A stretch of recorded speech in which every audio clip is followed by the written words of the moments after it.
Bismillahirrahmanirrahim. Assalamualaikum warahmatullahi wabarakatuh. Alhamdulillahi rabbil alamin. Wa bihi nasta'inu ala umurid dunya waddin. Wassalatu wassalamu ala ashrafil anbiya'i wal mursalin wa ala alihi wa sahbihi ajma'in. Amma ba'd. Jamaah salat subuh yang dimuliakan Allah Subhanahu wa taala, alhamdulillah di pagi hari yang diguyur hujan oleh Allah Subhanahu wa taala, kita masih dimudahkan, diringankan langkah kaki kita untuk melaksanakan salat subuh berjamaah. Semoga Allah menerima salat kita dan menjadikan setiap tetesan hujan menjadi saksi atas kebaikan kita khususnya pada hari ini. Allahumma amin. Salawat beriring salam tercurahkan kepada Nabi Yuna Muhammad sallallahu alaihi wasallam. Semoga pada waktunya nanti kita akan mendapatkan syafaatnya yaumul qiyamah. Allahumma amin. Sebelum kita memulai kajian kita pada pagi hari ini, kita kirimkan Al-Fatihah buat salah seorang jamaah kita yang dulu semasa hidupnya rajin melok kita, Bapak Teddy. Ya, aku ingat yang duduknya ya di sebelah situ. Hati-hati yang duduk sebelah situ kayak meninggal dunia.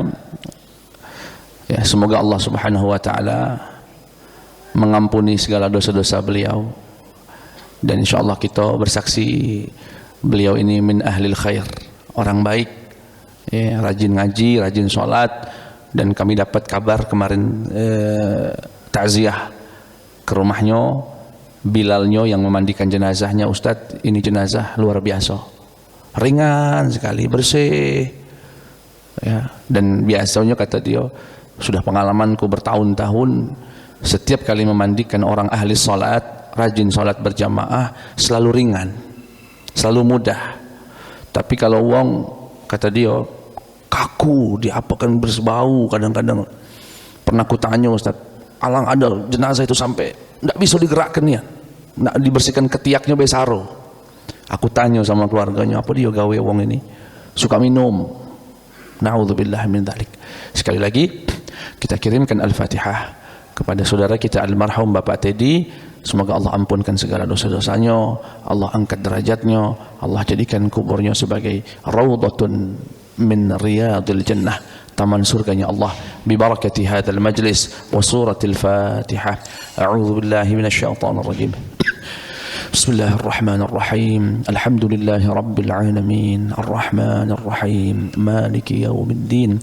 إياك نعبد وإياك نستعين اهدنا الصراط المستقيم صراط الذين أنعمت عليهم غير المغضوب عليهم ولا الضالين آمين. Jemaah sekalian yang dimuliakan Allah Subhanahu wa taala, jika pada pertemuan sebelumnya kita telah menyelesaikan adab dan sunnah Nabi Muhammad sebelum tidur, dan terakhir tentang bacaan-bacaan Nabi sebelum tidur, maka pada pagi hari ini kita akan mempelajari apa baik yang dilakukan Nabi, menjadi sunnah Nabi sesaat beliau bangun dari tidur. Beliau itu kalau bangun tidur itu ngapain baik? Nah, kita ingin meniru beliau karena beliau diutus Allah sebagai uswatun hasanah. Bagi siapa? Liman kana yarjullaha wal yawmal akhir, bagi orang yang ingin mendapatkan ridha Allah dan kebahagiaan hari akhirat, maka menjadikan Nabi Muhammad sebagai uswatun hasanah. Apa saja Ustaz adab dan yang dilakukan Nabi Muhammad sallallahu alaihi wasallam sebangunnya beliau dari tidur? Yang pertama, musyahadatu ni'matillah, menghayati, merasakan nikmat Allah. Maksudnya mana Ustaz? Wal maqsudu an yushahidal mar'u biqalbihi ni'matallahi alaihi idh ahyahu ba'dal maut wa madda lahu fil ajali liyaktasibal a'mal as-salihata wa yasta'tiba minaz zalali wat taqsir. Artinya Bapak Ibu, begitu kita bangun, kan secara medis pun nasihat dokter kalau kita bangun tidur itu tidak boleh langsung tegak, pacak ngejut, pacak stroke, melainkan kalau bangun duduk dulu dengat, dirasa sudah agak stabil, bahasa kita rohnya lah balik 100%, baru gerak. Nah saat duduk, ya duduk untuk sekedar menyetabilkan tubuh kita, apa yang harus dilakukan? Menghayati Pak, merasakan nikmat Allah. Alhamdulillah, tinju Allah hidup lagi, dibalikkan Allah rohnya lagi.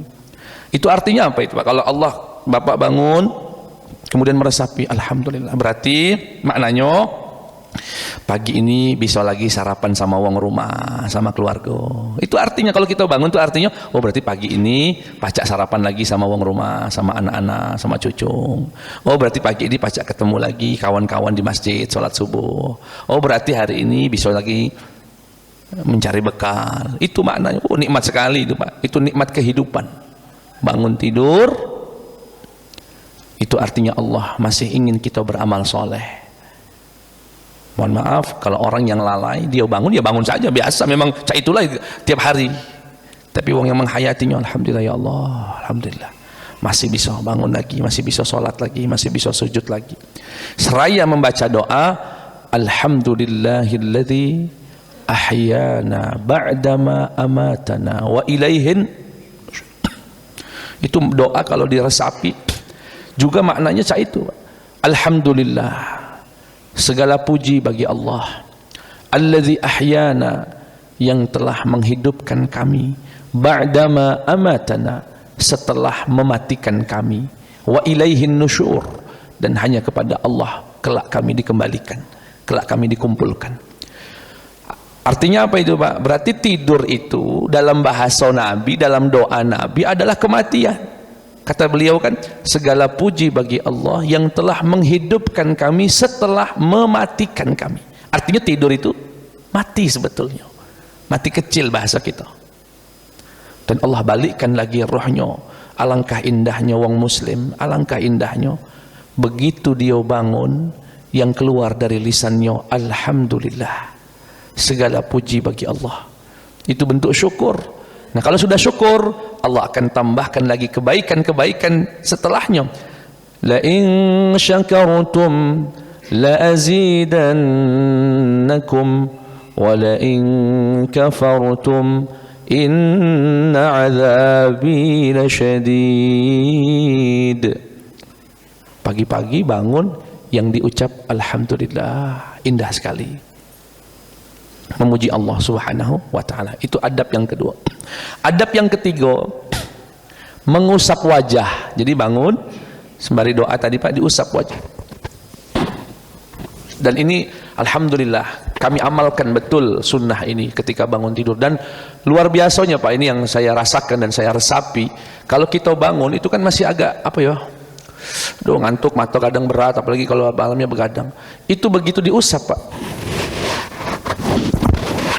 itu seperti hilang ngantuknya tadi, sedikit atau banyak. Dari sinilah aku bisa memahami hadis Nabi, satu riwayat yang berbunyi begini, thumma staiqadha Rasulullah, Rasulullah pun kemudian bangun, famasahan nauma anil wajhihi biyadih, kemudian mengusap ngantuk dari wajahnya dengan tangannya. Jadi bukan mengusap wajah, mengusap ngantuk dari wajahnya, bukan mengusap wajah saja. Artinya apa? Wong yang ngusap itu sebetulnya sedang membuangkan sisa-sisa kantuk yang ya ada pada wajahnya, yaitu terutama pada matanya. Coba nanti insya Allah besok kalau Bapak bangun, Bapak saya yakin sudah diusap, coba Bapak resapi, oh yonian benar, sadaqa Rasulullah, betul. Yang diusap itu hanya isyarat saja, wajah yang diusap. Tetapi sebetulnya yang sedang dihapus dihilang dari wajah itu adalah rasa kantuk tadi. Itu berubah Pak, dan saya apa yo terasa nian, ngantuk saya ini masih, ngantuk nian. Begitu aku usap ya, seger, ya seger. Dan kalau bapak selama ini, alhamdulillah Ustaz, namanya ngusap wajah itu bangun tidur lah kebiasaan aku dari dulu misalnya. Alhamdulillah kalau sudah jadi kebiasaan, tinggal yang perlu dicatat, yang perlu diamalkan saat mengusap pun membayangkan kalau kita sedang menjalankan sunnahnya Nabi Muhammad sallallahu alaihi wasallam. Ngusapnya pun karena Nabi dulu ngusap, bukan ngusap karena kita manusia bangun tidur ya biasanya ngusap, tidak. Kita ngusapnya pun karena ingin meniru sunnahnya Nabi Muhammad sallallahu alaihi wasallam. Kemudian yang berikutnya, yang keempat, at-tasawwuk, siwak. Ya, bangun tidur itu gosok gigi. Ya pakai pasta boleh, pakai odol yang biasa kita pakai, tapi syukur-syukur bisa pakai kayu arok. Nabi Muhammad sallallahu alaihi wasallam itu sangat senang bersiwak itu, Pak. Bahkan siwak itu seringkali diletakkan di bawah bantalnya Nabi, Pak, saat tidur. Ya, bahkan disebutkan dalam beberapa referensi ada 3 macam yang selalu ada di kantongnya Nabi, Pak. Nggak pernah ditinggalkan, dan saya alhamdulillah ngamalkan itu, Pak. Apa ya Ustaz? 3 itu. Sikok siwak selalu ada di kantong bajunya Nabi Muhammad SAW. Kedua apa Ustaz? Sisir. Sisir ini, Pak, Nabi itu senang nih ngerapihkan rambutnya, Pak. Bahkan pernah lihat seorang sahabat rambutnya berantakan, kata Nabi, kamu tidak punya sisir apa untuk ngerapihkan rambutmu? Yang ketiga apa Ustaz? Yang nggak pernah lepas dari kantong Nabi, minyak wangi. 3 hal yang selalu ada di bawah kemanapun Nabi pergi. Nah, kalau kita nak contoh Nabi sebisanya, ya. Jadi wong-wong bujang-bujang yang ngantongi sisir itu sebetulnya sedang menjalankan sunnahnya Nabi Muhammad sallallahu alaihi wasallam. Nah, siwak ini, Pak, luar biasa faidahnya.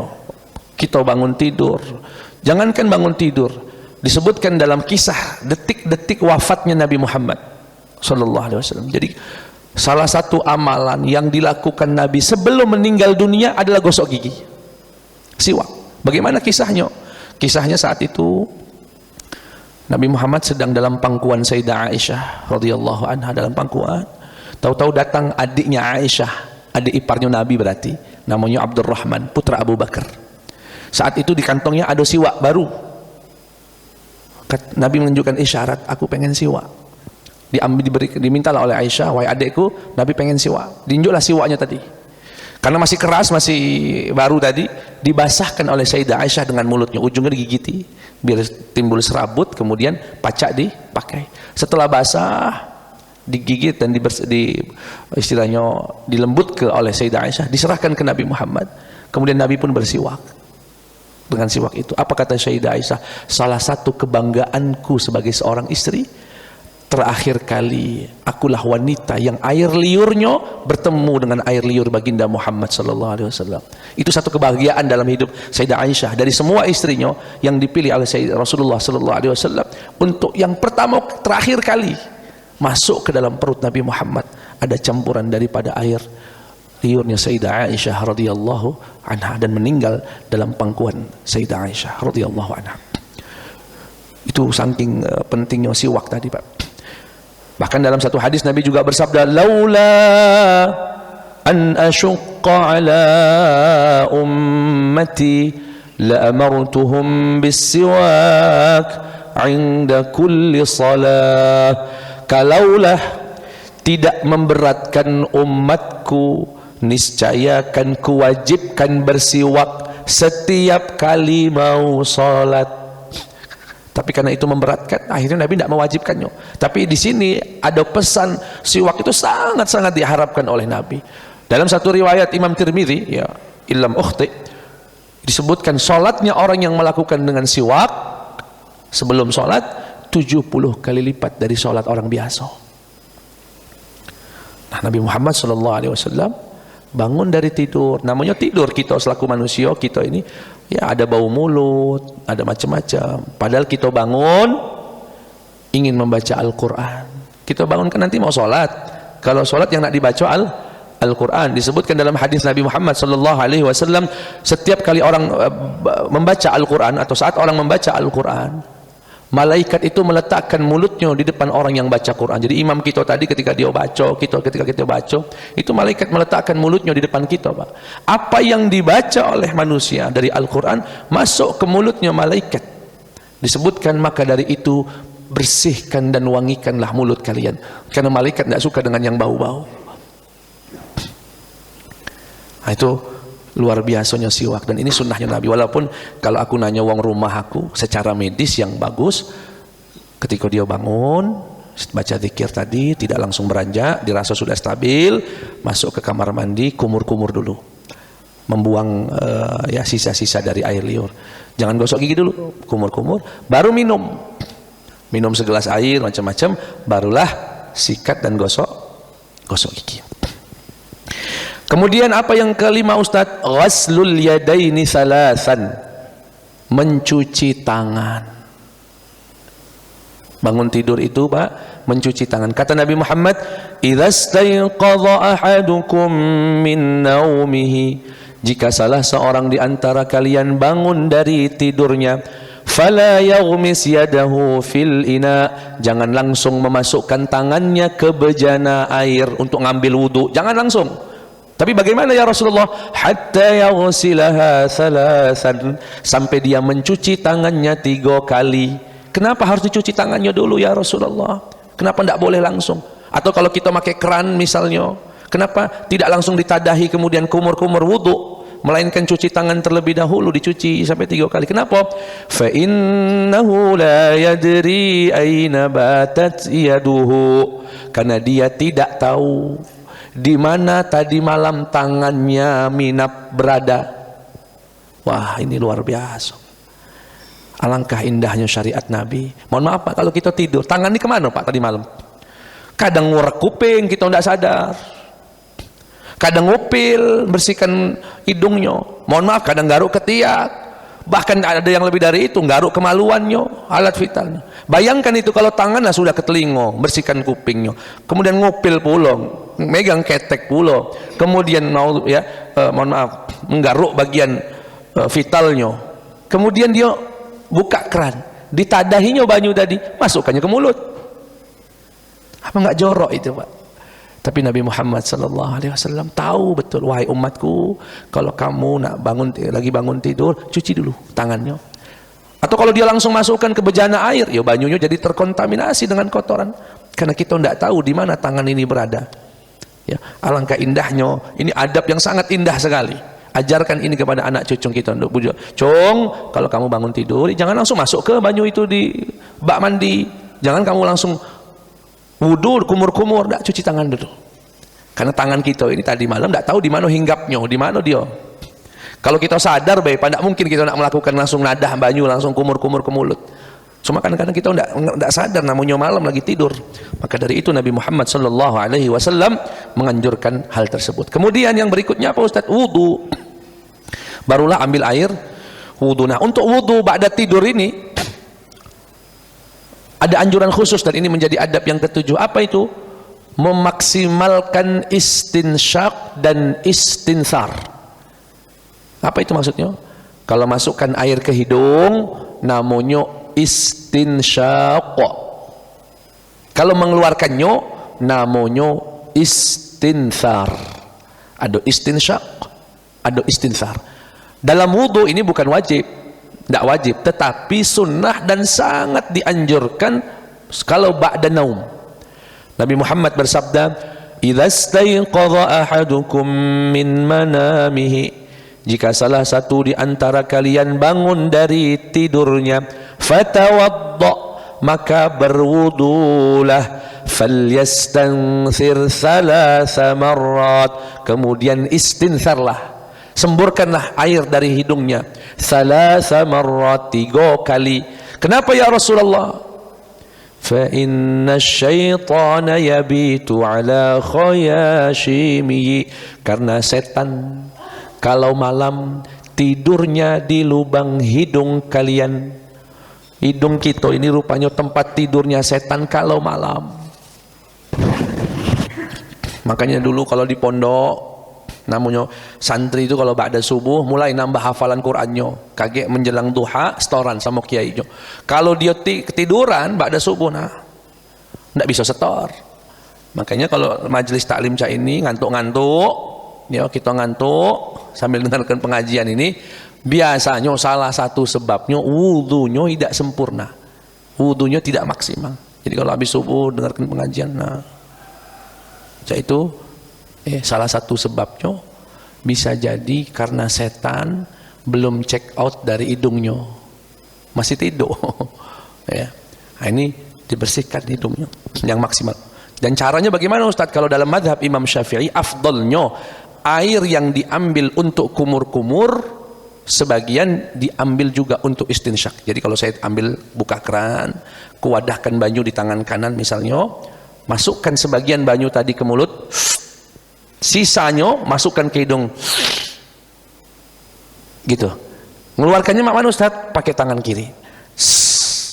Ambil banyu lagi, ambil lagi, tangan kiri. Itu cara yang paling afdal. Andai pun tidak bisa, karena memang agak cukup. Yang tidak biasa agak kesusahan. Ya sudah, banyu itu ambil untuk mulut 3 kali, baru nanti dipisahkan untuk hidungnya. Dimaksimalkan itu Pak. Jadi kalau Bapak punya wirid ba'da subuh, biasa baca zikir pagi dan tapi ngantuk terus, baca Quran ba'da subuh ngantuk terus, coba diamalkan yang satu ini Pak. Maksimalkan. Karena setan itu sering mengganggu dari lubang-lubang hidung kita ini. Yang berikutnya, setelah wudu ya sholat. Kalau bangunnya sebelum azan subuh, ya sholat tahajud, sholat witir, sholat taubat. Kalau bangunnya pas azan subuh, ya sholat qobliyah subuh, sholat subuh. Dan ini ada hadis yang menarik ini Pak, terkait rentetan amal tadi, zikir, wudu, sholat. Kata Nabi Muhammad, yaqidu syaitanu ala qafiyati ra'si ahadikum idza huwa nama thalatha uqad. Kata Nabi Muhammad, setan selalu mengikatkan 3 tali belenggu di bagian punuk dan pundak punuknya orang yang mau tidur. Berapa tali yang diikatkan di punuknya? 3 tali. Jadi setan itu Pak, kalau kita tidur datang dia, ngikatkannya tali, 3 tali ikatan. Yadribu makana kulli uqdatin 'alaika lailun tawil farqud. Jadi 3 tali tadi apa fungsinya? Untuk setan, untuk membuat kita terlelap dalam tidur. Kaget kalau kita lagi tidur, setan itu berbisik di telinga kita, 'alaika lailun tawil, malam masih panjang, farqud, tidurlah, dingin enak, tarik selimutmu lagi, malam masih panjang, kaget tanggung kaget. Itu Pak yang dibisikkan setan. Kemudian apa kata Rasulullah? Fa in istayqadha fa dzakarallaha wa hallat 'uqdah. Kalau dia bangun kemudian menyebut nama Allah, alhamdulillahilladzi ahyana ba'da ma amatana wa ilaihin nusyur, terputuslah 1 tali yang pertama. 3 tali tadi putus 1 kalau kita memuji menyebut nama Allah. Fa in tawadda'an hallat 'uqdatun, dan jika dia lanjutkan dengan berwudu, putuslah tali yang kedua. Zikir, alhamdulillahilladzi ahyana ba'da ma amatana wa ilaihin nusyur. Putus 1. Kemudian tidak lama dia beranjak ke masjid, ke tempat wudu, dia wudu, putus yang kedua. Kemudian apa kata Rasulullah? Fa in shallan hallat 'uqaduhu kulluha. Dan jika dilanjutkan dengan sholat, terputuslah 3 talinya. Kalau dia sholat, zikir, wudu, sholat, putus. Kalau sudah putus 3-3-nya, apa yang terjadi? Kata Nabi Muhammad, fa asbaha nasyitan, tubuhnya akan semangat, thayyiban nafsi, jiwanya enak, jiwanya baik, jiwanya sehat. Tetapi jika tidak dilakukan hal-hal tersebut sehingga tali 3 tali masih ada dalam pundaknya, wa illa asbaha khabithan nafs, orang yang tidak zikir, tidak wudu, tidak sholat, maka pagi-pagi jiwanya akan jiwa yang tidak enak, tidak nyaman, bahkan jahat, kaslan, dan lesu, malas. Dan ini terbukti sekali Pak. Saya yakin yang hadir di sini insya Allah tidak pernah kesiangan. Sholatnya tepat waktu, kita zikir, kita wudu, kita sholat. Tapi saya mau bertanya Pak, Bapak yang sudah istiqomah sholat tepat waktu, subuh khususnya, andaikan Pak ya, andaikan sekali saja kesiangan, tahu-tahu bangun sudah jam 6, orang sudah selesai sholat. Pertanyaannya, apa perasaan di batin Bapak saat itu? Apa kira-kira Pak? Tidak enak, pasti nggak enak, gelisah, aduh, kesel dia dengan dirinya sendiri. Dan itu yang dimaksud Nabi. Kalau ini tidak diamalkan, zikir, wudu, sholat tidak diamalkan sampai dia kesiangan, maka pagi-pagi khabith, kotor, jorok nafsnya, jiwanya, keselan, lesu. Dan itu ya pernah, kita juga pernah kesiangan Pak ya, begitu bangun, rasanya salah, sepanjang hari itu rasanya salah. Tapi kalau kita sudah bangun, sudah sholat, sudah zikir, andai pun ngantuk nian dan tidur misalnya balik dari sholat, walaupun tidak baik, itu tidak merasa bersalah karena sudah sholat, sudah zikir, sudah. Bapak punya anak bujang, cucung bujang yang sering kesiangan, coba jengok wajahnya Pak. Dia bangun jam-jam 6:30, nah di ruang tamu melamun, diajak ngomong tidak jawab, sekalinya ngejawab nyentak-nyentak. Begitu kata Nabi Muhammad SAW, orang yang bangun tidak berzikir, tidak wudu, tidak sholat, maka jiwanya, batinnya itu jahat, buruk. Ya, alhamdulillah, Bapak seger-seger kalau ini, alhamdulillah. Enak Pak ya, pagi-pagilah sujud, pagi-pagilah subhanallah, subhanallah, subhanallah, alhamdulillah, alhamdulillah, alhamdulillah. Nikmat sekali. Hidupnya orang muslim itu bersih, nikmat. Kemudian yang berikutnya, sunnahnya bangun, setelah bangun itu iqadhul ahl, membangunkan keluarga. Jangan bangun dewek, berangkat dewek, bangunkan istrinya. Dek bangun dek, subuh. Dek bangun dek, tahajud. Bangun. Apa manfaatnya Ustaz? Apa khasiat dan keberkahannya bangunkan keluarga tidur? Mendapatkan doa Nabi Muhammad sallallahu alaihi wasallam. Jadi dulu Nabi berdoa Pak, doa yang ini berlaku sampai hari ini, bahkan sampai hari kiamat. Apa doanya? Rahimallahu rajulan, kata Nabi, ya Allah rahmati dan sayangilah seorang suami, qama minal laili fasalla, yang bangun malam kemudian dia salat, wa aiqadha imra'atahu, kemudian membangunkan istrinya juga salat. Ya Allah, rahmati, sayangi seorang suami yang kalau malam dia bangun, dia sholat, dia bangunkan istrinya, dek sholat.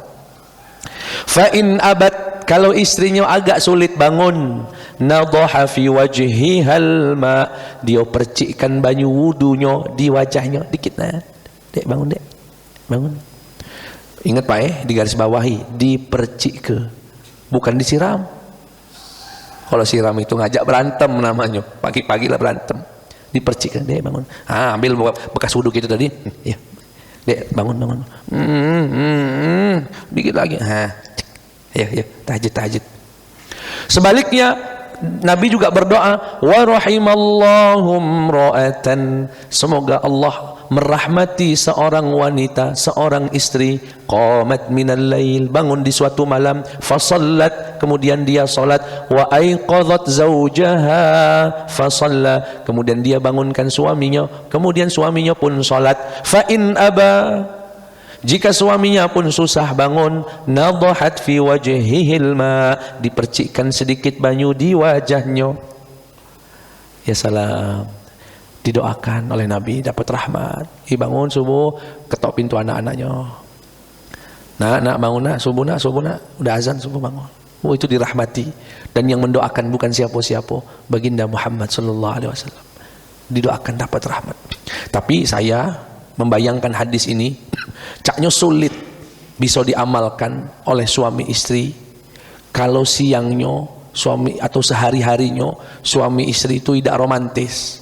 Ya mohon maaf ada kan suami sama istri ini sudah menikah bahkan bertahun-tahun, tapi caronya itu caro kaku, ngomong sebutuhnya baik, kate romantisnya, apalagi sering ribut, istri manggil suaminya kau misalnya, sama suaminya manggil istrinya kau, tahu-tahu bangun malam-malam dipercikannya, bangun dia, apa dia kau ini, nah ribut, bukannya sholat malah. Tapi kalau siangnya romantis, panggil sayang, panggil ya, dengan kalimat Nabi itu subhanallah, manggil istrinya Humaira, wahai si cantik, manggil istrinya ya.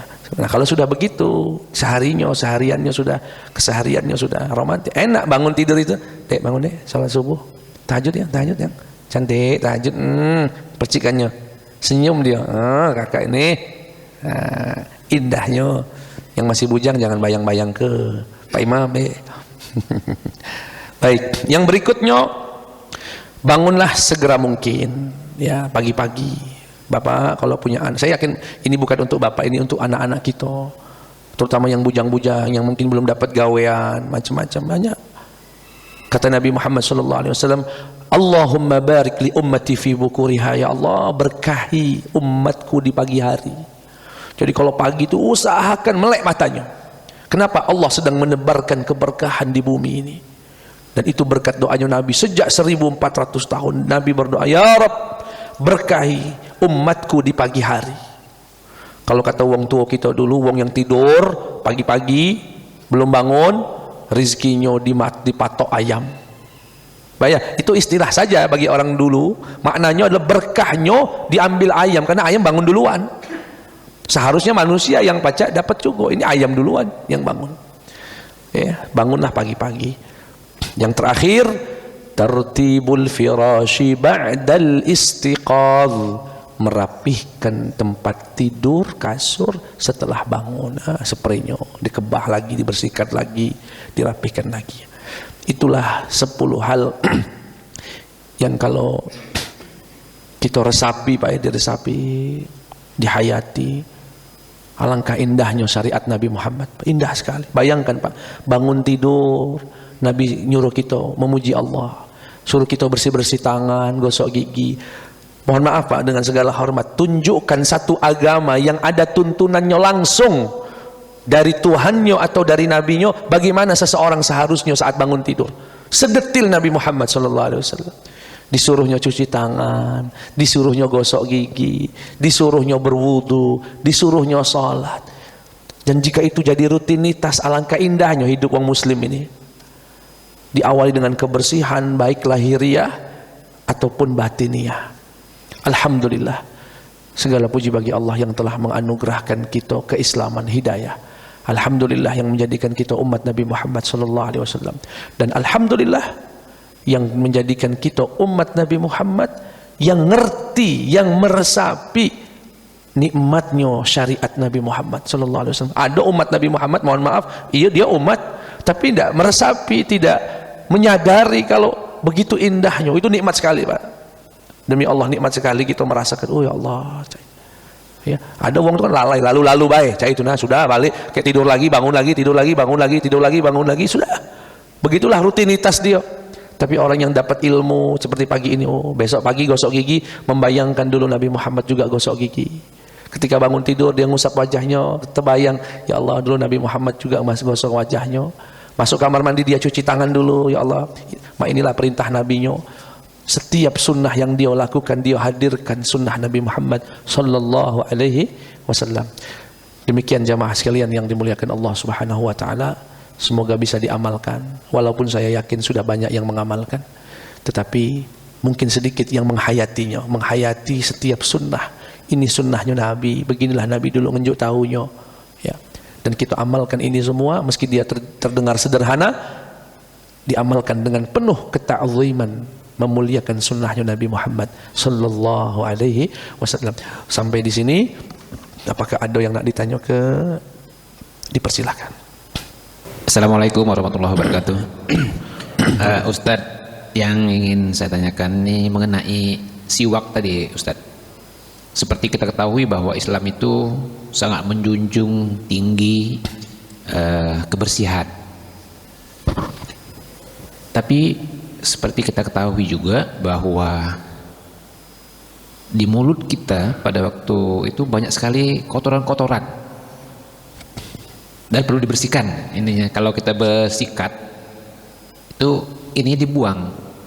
Tapi kalau pakai siwak pada umumnya itu tidak dibuang. Nah, di mana rahasia dari itu semua? Itu yang pertama. Yang kedua, seperti tadi diketahui bahwa kita waktu bangun tidur ada 3 ikatan katanya di pundak. Itu selesai habis ini tali itu dengan kita berzikir, wudu dan sholat.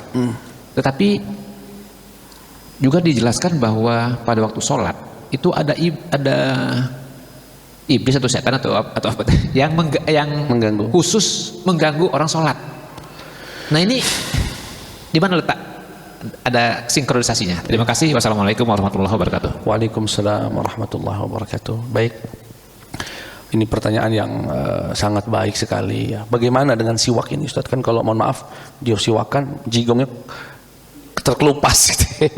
Kemudian dia masukkan, dia pertama Pak yang pakai siwak juga harus tahu cara-cara siwak. Ini harus dibersihkan setiap hari. Dan bagaimana aja? Kan ini disunahkannya sebelum sholat Pak ya. Nah sebelum sholat tadi kita ngapain Pak?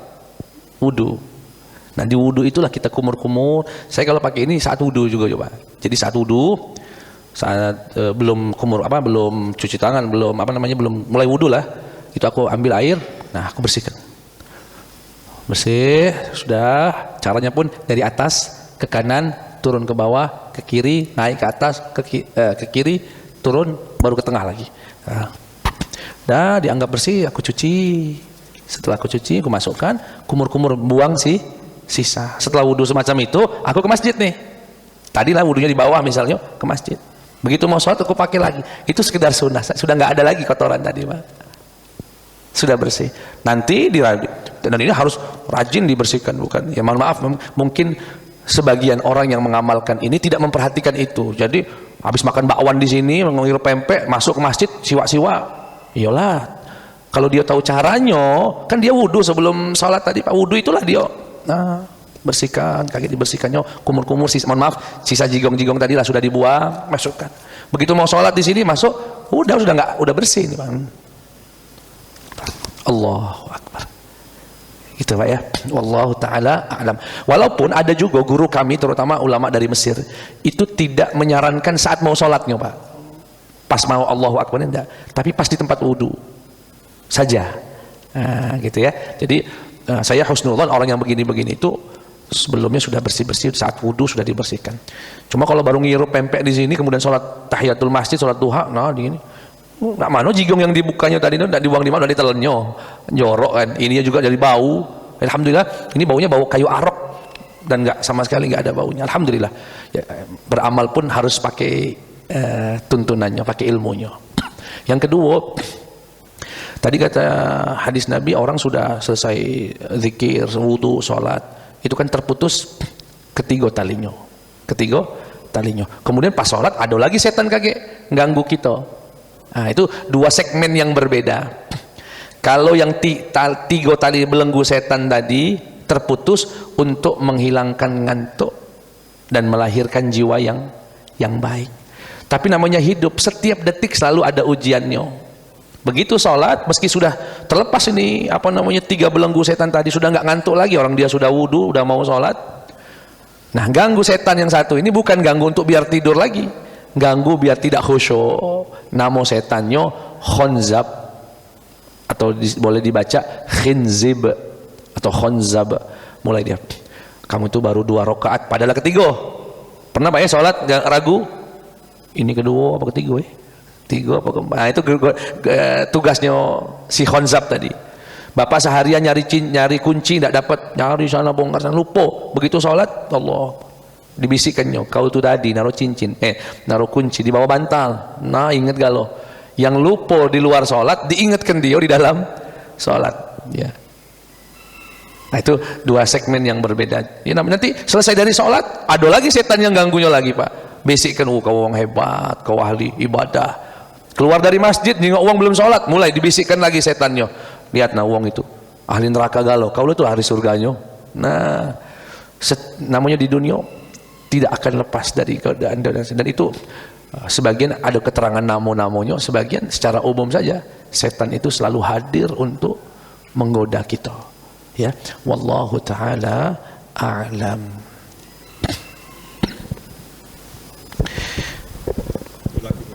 Oh, Islam. Assalamualaikum warahmatullahi wabarakatuh. Waalaikumsalam warahmatullahi Apa yang disampaikan oleh Pak Ustadz tadi barangkali itu untuk kita terutama yang pensiun yang bisa dengan baik melaksanakan. Tapi masih banyak saudara-saudara kita, umpamanya para pekerja yang bekerja shift, kemudian para supir, dan mungkin orang-orang yang bekerja dari luar Jakarta ke Jakarta, untuk melaksanakan hal demikian mungkin akan sangat buru-buru dan mungkin tidak bisa terlaksana. Yang saya sampaikan ini, apakah mereka juga mendapat rahmat dari Allah Subhanahu wa Ta'ala atau bagaimana? Karena mereka mungkin tidak bisa melaksanakan. Yang mana yang kira-kira Pak? Ya, umpamanya orang pekerja malam ya, kalau shift malam kan mereka kadang-kadang mungkin subuh tidak bisa sholat lagi, mungkin jam 6 baru bisa sholat, atau supir-supir yang melaksanakan pekerjaannya sehingga mungkin subuh tidak bisa berhenti dia. Nah, ini yang hal-hal yang kan macam-macam. Oke. Sebetulnya tinggal kita nyoba ya, apakah kita menjadikan perintah Allah itu sebagai prioritas atau tidak. Mohon maaf Pak ya, satu masjid saya pernah nanya, ada ojol, begitu azan dia istirahat di pinggir terasan, orang sudah sholat dia belum sholat. Saya tanya, kenapa Pak kok tidak sholat? Aduh kotor Pak Ustadz bajunya, udah dipakai lama kotor, aku tidak bisa sholat. Oke. Di waktu yang sama saya melihat ojol datang, dia buka joknya Pak, di dalamnya sarung dengan baju muslim. Dia keluar, dia masuk kamar mandi, dia lepas ojolnya, dia keluar sudah pakai sarung, nenteng jasnya, jas hijaunya. Artinya apa itu Pak? Saya yakin ini orang dari rumah tadi sudah mikir, wah aku kaki nak sholat. Karena sebagai dia sholat menjadi prioritas. Termasuk supir-supir yang mohon maaf yang ekspedisi misalnya. Kalau memang ibadah kepada Allah, ketaatan kepada Allah itu menjadi prioritas dalam hidupnya, tidak diduakan, dia siapkan baju muslimnya, dia bawa sarung, begitu azan dia mampir ke masjid. Mungkin mengorbankan waktu, tapi itu bagi dia bukan pengorbanan. Ketimbang dia mengorbankan perintah Allah, lebih baik dia mengorbankan. Nah, saya kira ini saya salut Pak, ada seorang wakil gubernur Bengkulu sekarang jadi PLT gubernur. Itu duduk segini Pak. Ini bintang 2, bintang 3 kawan. Begitu azan ditinggalkan juga itu Pak, sholat dia. Ketika seseorang sudah menjadikan Allah itu di atas semuanya, kecil itu sebetulnya Pak. Cuma karena banyak alasan tadi, nah, sampai jam 6, sampai tidak sholat, oh aku tuh tidak bisa sholat Ustaz, tidak berhenti di mana. Di Arab itu Pak, di padang pasir, begitu datang sholat, nah gelas janda di pinggir jalan, dia sholat. Tidak galak ketinggalan perintah Allah Subhanahu. Nah, membangun kesadaran itulah yang menjadi PR kami, PR kita sama-sama untuk menyadarkan hidup ini sementara. Gawe-gawe semacam itu cuma itu hanya wasilah mencari nafkah. Jangan sampai yang memberi rizki yakni Allah Subhanahu wa Ta'ala kemudian tidak kita pertimbangkan, kita tidak prioritaskan. Walaupun pada syariatnya ada syariat, ada keringanan-keringanan. Orang yang dalam safar itu tidak juga hukumnya seperti orang yang tidak safar. Boleh dijamaah, boleh tidak jumatan, boleh mengkosor, ya, boleh tidak tepat waktu seperti halnya kita. Tetapi kalau dia mau, insya Allah bisa. Ya, tinggal apakah mau diprioritaskan perintah Allah atau tidak. Ya. Itu tadi ojol tadi saya salut sekali itu Pak, dibuka. Nah, ada ojol bahkan Pak ya, kalau dia lagi nunggu orderan baca Quran dia Pak. Duduk di dekat mall sini lah. Ujung subhanallah. Nunggu tadi Pak. Yang kok ngobrol main gaple aduh. Nah, itu pilihan semua itu. Kesadaran daripada hidup dia, dan itu rezeki dan itu hidayah. Semoga Allah Subhanahu wa Ta'ala ya merahmati seluruh umat Nabi Muhammad sallallahu alaihi wasallam. Ya. Wallahu taala a'la wa a'lam. Warahmatullahi wabarakatuh. Izin tanya Ustaz, mengenai adab tidur ataupun adab bangun tidur ini, bagaimana seandainya kita mengamalkan yang sebagian sudah kita amalkan sunnah-sunnahnya, tapi masih dicampur dengan hal-hal yang sia-sia barangkali Ustaz. Misalnya sudah mau tidur, sudah pakai adab-adab tidur, pakai wudhu segala macam, tapi masih scroll handphone atau nonton sambil menjelang tidur, nonton bola kaki gitu. Tapi sebagian tadi amal-amal sudah baca Quran, sudah sholat segala macam. Apakah tetap dihitung ibadah? Atau umpamanya bangun tidur sudah pakai zikir, sudah pakai wudhu, tapi masih misalnya bangun tidur scroll buka WhatsApp dan sebagainya Ustaz. Syukran, jazakallah khair. Ya, ada tingkatan-tingkatannya. Insya Allah tidak sia-sia semua yang dia amalkan tadi, adab-adabnya dapat pahala. Cuma dia scroll, ya seperti mohon maaf kadang-kadang godaan setan itu yang agak kuat itu menjelang iqamah. Salat qobliyah, nunggu waktu iqamah kan 10 menit. Itu paling enak untuk ngobrol. Ngobrol, HP, itu godaan setan. Ya enggak apa-apa, tapi dalam proses memperbaiki diri daripada dia scroll buka-buka setelah bangun tidur kan lebih baik dia pegang tasbihnya, lebih baik. Nanti ada waktunya sendiri kita buka HP kan. Nah, itu insya Allah tidak sia-sia, tetap amalan-amalan tadi dicatat sebagai pahala. Ya Allah Maha Sayang, cuma ya perlu edukasi lah agar tidak melakukan hal-hal tersebut ya. Allahu taala a'lam. Kami kira cukup. Semoga Allah Subhanahu wa taala mudahkan kita bisa mengamalkan apa yang menjadi sunnah Nabi Muhammad SAW. Dan perlu dicatat yang safar tadi Pak Haji, yang keliling dia sambil ojol, itu pahala ojol yang sholat tadi itu lebih besar dari pahala orang yang tidak ojol, yang dari rumahnya sudah pakai sarung. Kenapa? Karena effortnya, perjuangan dia itu lebih daripada wong biasa. Maka itu motivasi juga buat mereka. Baik, terima kasih. Dan sebelumnya kami ingin ucapkan juga ada perwakilan dari kita kemarin hadir di peletakan batu pertama. Kami ucapkan terima kasih. Semoga menjadi ganjaran pahala, dan kami terus memohon doa dari bapak-bapak apa yang menjadi, kalau peletakan batu pertama ini cuma sehari acaranya. Yang lama ini peletakan batu kedua, ketiga, keempat, tidak tahu sampai berapa puluh ribu kakek. Ya, mohon doanya biar kami dinjuk Allah kekuatan, keikhlasan, istiqomah sampai terwujud dan bermanfaat buat umat Nabi Muhammad SAW. Terima kasih. Kita tutup dengan doa kafaratul majlis. Subhanakallahumma wa bihamdika asyhadu an la ilaha illa anta astaghfiruka wa atubu ilaik. Wassalamualaikum warahmatullahi wabarakatuh.